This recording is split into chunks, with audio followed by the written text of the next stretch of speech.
Hi guys, today we'll talk about how can you disable this sign or know how you can do that on your iPhone. So you just follow these ways, then it's going to work with you.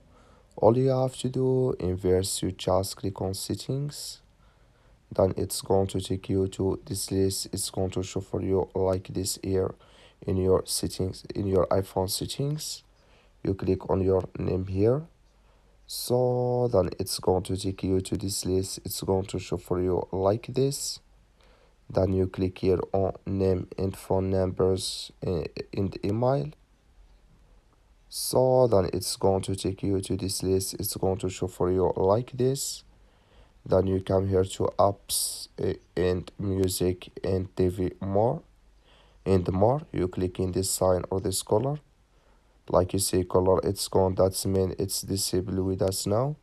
That's all you have to do. That's all. Thank you for watching. Don't forget to support us by liking and subscribe.